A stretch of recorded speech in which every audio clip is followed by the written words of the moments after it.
کم از کم اگر برابری سے نہیں تو اپنی آواز ضرور اٹھا سکتے ہیں. جنرل اسمبلی میں تمام ملک برابر ہیں, تو perfect but it is good.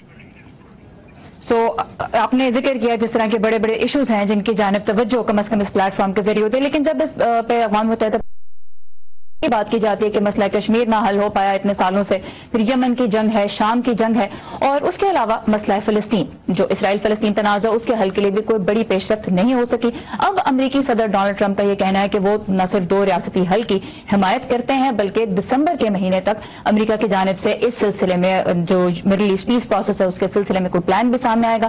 لیکن تجزیہ کاروں کا یہ کہنا ہے کہ جس قسم کے بیانات امریکہ کی جانب سے سامنے آتے ہیں اور جیسے اقدامات سامنے آتے ہیں اس سے جلد امن کی توقع مشرق وسطیٰ میں نہیں کی جا سکتی. اسی حوالے سے دیکھتے ہیں ثاقب الاسلام کی یہ رپورٹ.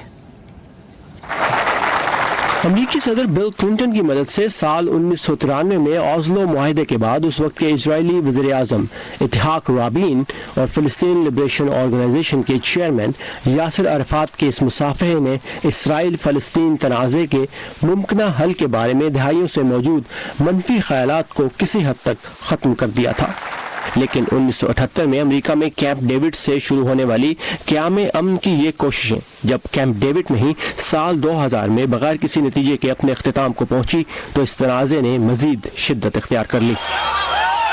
یونیورسٹی کالج لندن میں جوئش مسلم تعلقات کے ماہر ڈاکٹر سیتھ انسسکا نے اسی دور کی سیاسی تاریخ پر اپنی کتاب preventing Palestine a political history from Camp David to Oslo میں بات کی ہے. میرے خیال سے ان سفارتی کوششوں کی وجہ سے سیاسی اور سفارتی طور پر فلسطین کی خود مختاری کو نقصان پہنچا. سیتھ کہتے ہیں کہ اوسلو معاہدے کے 25 سال بعد ایک اور مصافحے کے بعد ایسے اقدامات کیے گئے جن کے باعث قیام امن کی کوششوں کو مزید نقصان پہنچا. یہ مصافحہ تھا امریکی صدر ٹرمپ اور اسرائیلی وزیر اعظم نیتن یاہو کے درمیان, جس کے بعد ٹرمپ انتظامیہ نے شدید فلسطینی مخالفت کے باوجود امریکی سفارت خانہ یروشلم منتقل کیا, فلسطینی مہاجرین کی امداد کے ادارے کی مالی امداد ختم کی اور واشنگٹن میں فلسطینی لبریشن آرگنائزیشن کے دفتر کو بند کرنے جیسے اقدامات کیے. واشنگٹن میں تجزیہ کاروں کا کہنا ہے کہ ٹرمپ انتظامیہ مسئلہ فلسطین میں اسرائیل کی پالیسیز کی مکمل حمایت کرتی نظر آتی ہے اور مستقبل قریب میں اس مسئلے کا کوئی حل نظر نہیں آتا. فاؤنڈیشن فار مڈل ایسٹ کی صدر لارا فریڈمن کہتے ہیں کہ اسرائیل کے باہر ایک یہودی کے طور پر ان کے لیے یہ ٹرمپ انتظامیہ کی واحد پالیسی ہے جو شروع سے ہی مربوط, نتیجہ خیز اور ایک ہی ڈگر پر نظر آتی ہے. امریکہ کا ایک واضح موقف ہے جو اسرائیل کی قدامت پسند حکومت کا ایجنڈا ہے کہ اسرائیل ان تمام علاقوں کا قبضہ رکھے گا جو وہ رکھنا چاہتا ہے, اور اسرائیل فلسطینی سرزمین پر اپنی آبادیوں یا یروشلم یا مہاجرین کے معاملے پر کوئی سمجھوتا نہیں کرے گا, اور امریکہ باقی دنیا سے اس حقیقت کو قبول کروانے کے لیے اسرائیل کے ساتھ کام کرے گا. عرب اسرائیل انسٹیٹیوٹ کے جیمز زوک بھی موجودہ صورتحال اور PLO کے دفتر کی بندش کو فلسطین کے لیے بدترین قرار دیتے ہیں. فلسطینی قیادت اسرائیلی مقبوضہ علاقوں کے سلوک کی وجہ سے بے بس ہو چکی ہے اور فلسطینی اتھارٹی اور حماس میں اختلافات اور ان کی جلا وطن فلسطینیوں سے دوری نے بہت سے مسائل کو جنم دیا ہے. دوسری طرف اسرائیلی آبادیوں کے تیزی سے بڑھنے کے علاوہ حالات وہی ہیں جہاں 40 سال پہلے کیمپ ڈیوڈ کے معاہدے سے پہلے تھے. جیمز زوک بھی کہتے ہیں کہ گزشتہ 40 سال میں اسرائیلی آبادیاں 8,000 سے 6 لاکھ تک پہنچ گئی ہیں اور موجودہ صورتحال میں فلسطینیوں کے پاس ٹرمپ انتظامیہ کے اقتدار کی مدت ختم ہونے کے انتظار کے علاوہ کوئی چارہ نظر نہیں آتا. ثاقب الاسلام, اردو VOA, واشنگٹن. رپورٹ ہم نے دیکھی. ڈاکٹر صاحب, ہم اقوام متحدہ کی سیکیورٹی کونسل کے بارے میں بات کر رہے تھے اور ویٹو کا جو خاص طور پہ حق ہے. اگر ہم صرف اسرائیل فلسطین تنازع کی بات کریں تو 1982 سے اب تک امریکہ 35 مرتبہ اسرائیل کے حوالے سے اپنا ویٹو کا حق استعمال کر چکا ہے, جبکہ باقی جو پرماننٹ ممبرز ہیں انہوں نے 27 مرتبہ کیا. اب کچھ ملک جیسے بھارت, جاپان, جرمنی اور برازیل یہ چاہتے ہیں کہ ان کو بھی اس ٹیبل پہ ایک چیئر ملے. طاقتور ہے, ریپرزینٹیو نہیں ہے جو سیکیورٹی کونسل ہے, بڑے مسائل کے حل میں کیوں پیش رفت نہیں ہو پاتی؟ کیا اس کو دیکھتے ہوئے اقوام متحدہ میں تبدیلی لانے کی, خاص طور پر سیکیورٹی کونسل میں تبدیلی لانے کی ضرورت مزید واضح نہیں ہوتی؟ جی, ایک تو پہلی میں پھر سے ریپیٹ کروں گا کہ معیار یہ نہیں ہے کہ صرف معیار یہ نہیں ہے کہ بہتری آتی ہے, معیار یہ بھی ہے کہ بدتری تو نہیں آ جاتی. اور بہت سارے ایسے مسائل ہیں جس میں میرے خیال میں کم از کم بدتری سے بچایا گیا. سیکورٹی کونسل اور ویٹو, میرے خیال میں آپ بالکل درست ہے, میرے خیال میں ویٹو جو ہے ایک حماقت تھی, ایک اچھا آئیڈیا نہیں تھا. اس سے اچھی چیزیں بھی نکلی ہیں. اچھی چیزیں یہ نکلی ہیں کہ اگر صرف ایک بڑی طاقت ہو تو وہ اپنا دھوس پوری طرح نہیں ڈال سکتا, کم از کم دوسری بڑی طاقتیں کچھ نہ کچھ ایک بیلنس کرنے کی کوشش ضرور کرتی ہیں. لیکن میرے خیال میں آج کی دنیا میں اس ویٹو کا کوئی تک نہیں بنتی, یا یہ فیصلہ کرنے کا کہ یہ 5 ممالک کیونکہ دوسری جنگ عظیم میں کوئی ان کی جیت ہو گئی تو تمام تر زندگی کے لیے اور تمام تر تاریخ کے لیے اب یہی صحیح طاقتیں ہوں گی. لیکن حل میرے خیال میں یہ نہیں کہ آپ اوروں کو بھی دیں, حل یہ ہے کہ اس ویٹو کو ختم کر دیں. آج کی جمہوری دنیا میں میرے خیال میں کوئی جواز پیدا نہیں ہوتا, چاہے بڑا ملک ہو چھوٹا ملک ہو. بڑے ہونے سے کیا ہوتا ہے؟ بڑے ہونے سے آپ کوئی بہتر تو نہیں ہو جاتے, بڑے ہونے سے صرف آپ طاقتور ہو جاتے ہیں. جب طاقتور ہوتے ہیں تو آپ کو دھوس جمانے کا شوق ہو جاتا ہے. تو میرے خیال میں veto is a bad idea, لیکن لگتا نہیں کہ یہ ہے ختم ہوگا. تو آپ کا کہنا یہ کہ ویٹو کا جو حق ہے وہ ختم ہو جائے. اور امریکی جو ایمبیسڈر ہیں یونائیٹڈ نیشنز میں نکی ہیلی, انہوں نے پچھلے سال کہا تھا کہ بھارت بھی اگر UN کی سیکیورٹی کاؤنسل کا حصہ بننا چاہتا ہے تو اس پہ غور کیا جا سکتا ہے, لیکن جو ویٹو ہے اس کو ہاتھ نہیں لگانا. جن ملکوں کے پاس ویٹو کا حق ہے انہیں کے پاس رہے. سو ایسے میں وہ ملک جن کو نہیں ویٹو کا حق ابھی حاصل, وہ کیوں یہ حق صرف دوسروں تک ہی محدود رکھنا چاہیں گے, یہ بھی ایک سوال بنتا ہے. لیکن جس طرح ڈاکٹر صاحب نے بھی ذکر کیا کہ یہ بھی دیکھنا ضروری ہے کہ اقوام متحدہ مسائل کے حل کے علاوہ جو بڑی بڑی مشکلات دنیا کو درپیش ہیں ان کے حل میں کیا کرے. اور اس کے لیے ضروری ہے کہ ہم یہ بھی دیکھیں کہ اقوام متحدہ صرف سیکیورٹی کاؤنسل نہیں ہے, ورلڈ فوڈ پروگرام بھی ہے, یونیسکو بھی ہے, یونیسیف بھی ہے, جو دنیا میں غربت کو, بیماریوں کو, صنفی تفریق کو دور کرنے کی کوشش کر رہے ہیں. انفیکٹ یونائیٹڈ نیشنز کے سسٹینیبل ڈیولپمنٹ گولز ہیں جن کا مقصد یہ ہے کہ سن 2030 تک تمام تر ملک مل کر اپنے اپنے شہریوں کے لیے ایسے اقدامات اٹھائیں جن سے لوگوں کا معیار زندگی بہتر ہو سکے. اور اس ضمن میں کلائمیٹ چینج یعنی ماحولیاتی تبدیلیاں جو ہیں ان سے بچاؤ کی کوششیں بھی شامل ہیں. اب ایشو یہ ہے کہ امریکہ جیسا ایک اہم ملک پیرس کلائمیٹ چینج جو ایکارڈ تھا اس کا حصہ نہیں ہے. تو ایسے میں اقوام متحدہ کے پلیٹ فارم سے ماحولیاتی تبدیلیوں سے بچاؤ کے بارے میں کیا توقعات, کس قسم کے اقدامات کی توقعات عام شہری رکھ سکتے ہیں, اس بارے میں رپورٹ آپ کے لیے تیار کی ہے امان اظہر نے. آئیے وہ دیکھتے ہیں. ماحولیاتی تبدیلیوں کے حوالے سے رواں سال پریشان کن ثابت ہوا ہے. کیلیفورنیا کے جنگلات میں لگی آگ, بڑھتی گرمی کے باعث سکڑتے گلیشیئرز اور آئے دن سمندری طوفانوں کے ہاتھوں ڈوبتی بستیاں, اور نتیجتاً سینکڑوں اور ہزاروں کی تعداد میں بے گھر افراد. یہ گمبھیر ماحولیاتی تبدیلیاں آج کے دور کے عالمی چیلنجوں میں سے ایک ہے اور فوری توجہ کی طلبگار بھی. ماحولیاتی تبدیلی واقعتاً ان چند عالمی چیلنجوں میں سے ایک ہے جن کا ہمیں سامنا ہے, اور اس کی وجہ انسانی سرگرمیاں ہیں. تو ماحولیاتی تبدیلی کا سامنا کرنے کے لیے ہم سب کو اکٹھا ہونا پڑے گا. ماحولیاتی تبدیلی سے متعلق گفتگو کی سست رفتار اور معاملے کی سنگینی کا احساس دلاتے ہوئے اقوام متحدہ کے سیکریٹری جنرل انتونیو گٹیرس کا حال ہی میں کہنا تھا کہ اگر دنیا نے سال 2020 تک اپنی سمت درست نہ کی تو ماحولیاتی تبدیلی پر قابو پانا شاید ممکن نہ رہے. The world needs this assembly to show the value.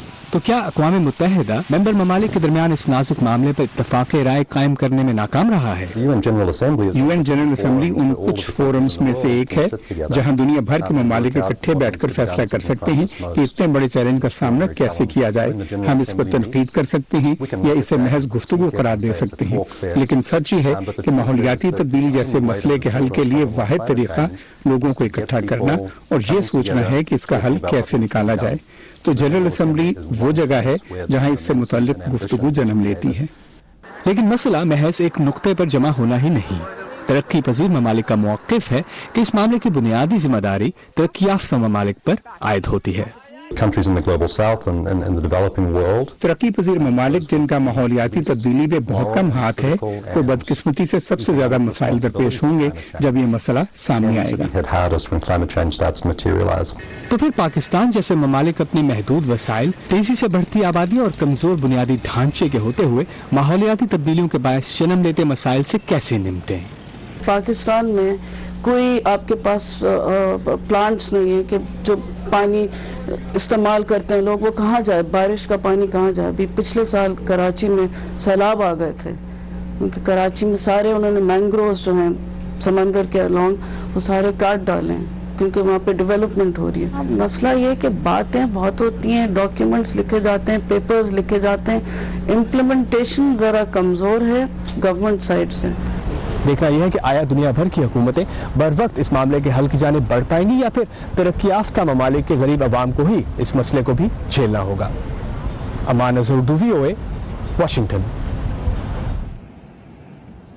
آج کا ویو 360 ہم آپ کے لیے لے کر آئے ہیں نیو یارک کے اسٹوڈیو سے. اقوام متحدہ کی جنرل اسمبلی کا سربراہ اجلاس یہاں جاری ہے اور آج کے شو میں ہم اقوام متحدہ کی افادیت کے بارے میں, یہ ادارہ کتنا فعال ہے, اس بارے میں بات کریں. 41,000 امپلائیز ہیں عادل نجم صاحب اس ادارے کے, اور $5 ارب سے زیادہ کا اس کا بجٹ ہے, اور اس میں پیس کیپنگ اور جو ڈیزاسٹر ریلیف ہے وہ شامل نہیں ہے, وہ اور بھی بڑا ہے. ایک کرٹیسزم جو اقوام متحدہ پہ کیا جاتا ہے وہ یہ ہے کہ یہ ادارہ جو ہے بہت زیادہ پیسہ استعمال کر رہا ہے لیکن کام اتنا نہیں ہو پا رہا. آپ نے اس ادارے کے ساتھ کام کیا ہے, کیا آپ نے اس کو ایفیشینٹ پایا یا نہیں؟ بہت زیادہ ریڈ ٹیپ دیکھی یا نہیں؟ ایفیشینٹ تو ہو نہ ہو ضروری ہے. دیکھیں آپ نے کہا 41,000 امپلائی, سوچیں صرف 41,000 امپلائی 7.5 بلین 7.5 ارب کی دنیا کی پاپولیشن, اور پاورٹی بھی, اور ایجوکیشن بھی, اور کلائمیٹ بھی, اور سیکیورٹی بھی.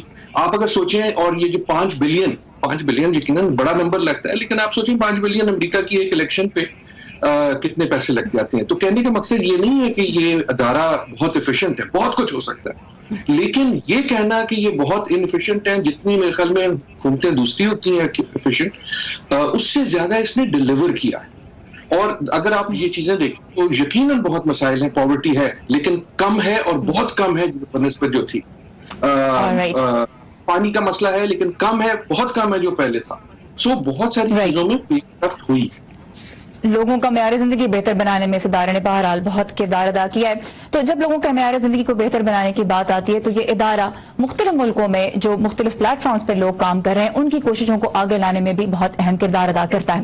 تو ایک طرف جہاں نیو یارک میں UNGA کا اجلاس جاری ہے, اس کے ساتھ ہی اس وقت جنیوا میں بھی ڈے آف ڈسکشن ہو رہا ہے, جس میں پہلی مرتبہ پاکستان سے ایک بچہ اپنے ملک کی نمائندگی کر رہا ہے. ان سے ہمیں ملوا رہی ہیں سمن خان, آئیے دیکھتے ہیں.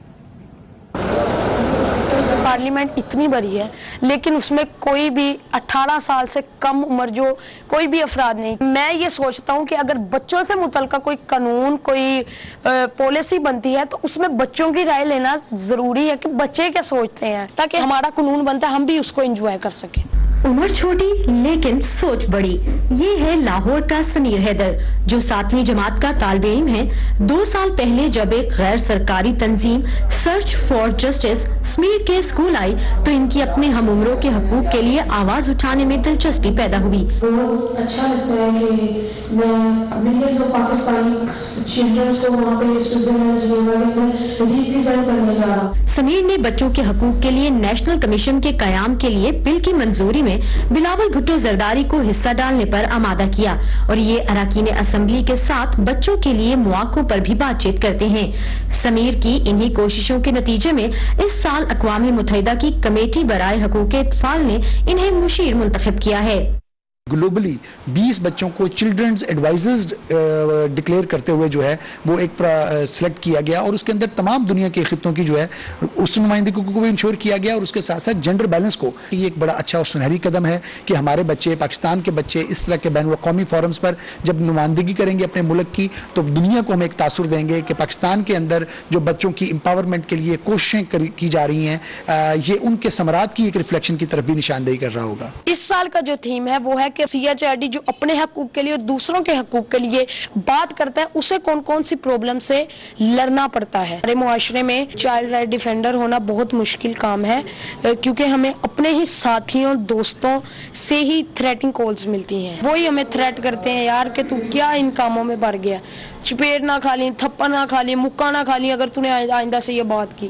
اور اسی لیے سمیر بچوں کی جبری مشقت اور زیادتی کے ساتھ ساتھ اسکولوں میں بچوں کے ساتھ بدسلوکی یا بلنگ کے خلاف بھی آواز اٹھا رہے ہیں. ہمارے اسکول میں بھی ہم نے بڑی کوشش کی تھی کہ بلنگ جو ختم ہو جائے. 9th 10th جو ہوتی ہے مین بیسک بورڈ کی کلاسز, ان کو نکالنے کا فائدہ ہی نہیں ہوتا کیونکہ ان کے 2 سال ہوتے ہیں, انہوں نے چلے جانا, اور مین کلاسز یہ ہوتی ہیں جو بلنگ کرتی ہیں. سمیر کی طرف صرف بچے ہی نہیں بڑے بھی دیکھ رہے ہیں. ہماری سوسائٹی کی جو خوبصورت اور بہترین چیزیں ہیں وہ جا کے ریپرزینٹ کرے, اور میں نے سمیر سے پرومس بھی کیا ہے کہ نیکسٹ ٹائم کوئی بچہ جب جائے تو وہ جا کے اچیومنٹس بتا سکے کہ پہلے چائلڈ ابیوز اتنا تھا, اب اتنا کنٹرول ہو گیا, اب لٹریسی ریٹ اتنا بڑا. 28 ستمبر کو جنیوا میں جب ڈے آف جنرل ڈسکشن منعقد ہوگا تو سمیر حیدر پاکستان کی نمائندگی کرنے والا پہلا بچہ ہوگا. سمن خان, اردو VOA, لاہور. آج کے دور میں اقوام متحدہ کتنا فعال ادارہ ہے، اس بارے میں ہم نے بات کی ہمارے آج کے مہمان ڈاکٹر عادل نجم سے، جو بوسٹن یونیورسٹی سے منسلک ہیں اور اقوام متحدہ کے ساتھ طویل عرصے سے کام کریں۔ ڈاکٹر صاحب، آپ کے وقت کا بہت شکریہ۔ آج کے شو سے جو ایک کنکلوژن سامنے آتی ہے آج کی گفتگو سے، وہ یہی ہے کہ اقوام متحدہ ایک بڑا ادارہ ہے، مسائل تو ہیں لیکن بہت سے مسائل کے حل کی کوششیں بھی کامیاب طریقے سے کی گئی ہیں۔ جانے سے پہلے کوٹ آپ کے ساتھ شیئر کرنا چاہتی ہوں۔ ڈاگ ہیمرسٹائن نے کہا تھا کہ یہ ادارہ دنیا کو بہتر بنانے کے لیے بنا ہے۔ اس کے ساتھ ہی سارے زمان کو اجازت دیجیے، خدا حافظ۔